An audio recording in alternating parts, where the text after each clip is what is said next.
that we get for what we do. We just got to keep doing what we're doing.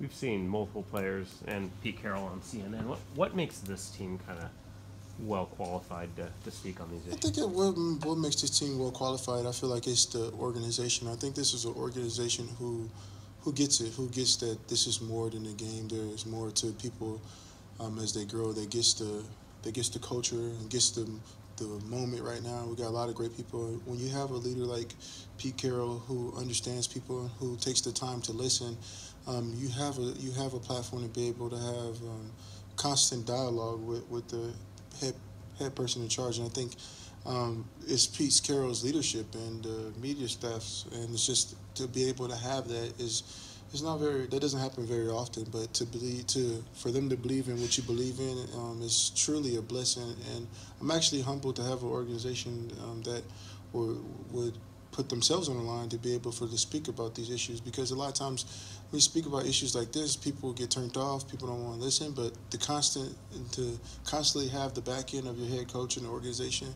and on the good ownership, I think that's something that's really good too. Why would you want to meet with President Trump, and what would the end game goal be there? I think it has to be dialogue between the people who disagree with you and what you believe in, to have a conversation about why did he say the certain things. To be able to have that dialogue, I think is important. I hate to write him off and just have an opinion about him before you get a chance to have a conversation. So for me, it's always about that. Have you reached out officially to him? No, I didn't reach out to him. Too busy. There's a lot of stuff going on in the world, huh? So many people I talk to completely agree with the message, but they don't understand why it's done during the anthem or during the presentation of colors. What do you say to those? I say, because there's never a wrong time to do the right thing.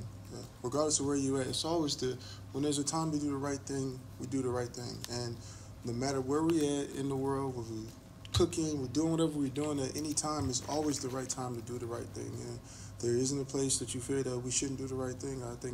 I think that's what people need to think about. Is there really a time that we shouldn't be talking about equality? Is there really a time that we should be talking about racial discrimination? Is there really a time we shouldn't be talking about women's equality? Is there really a time that we shouldn't be talking about water issues, Native American people? It's like, when is there not a time to talk about that? So we find time to talk about the Kardashians, we find time to talk about fantasy football, but when do we find time to talk about the realities of America and the realities of just being a great human being and figuring out how do we make a better world for our kids? I mean, you think about it, it's only 60 years ago when things were, a lot different. And do we really want that to be the future for our children as people start to realize that, things could be different? And I think for me and a lot of players, we want a better future for our kids. We want a better future for our grandkids. We just want a better future for all people.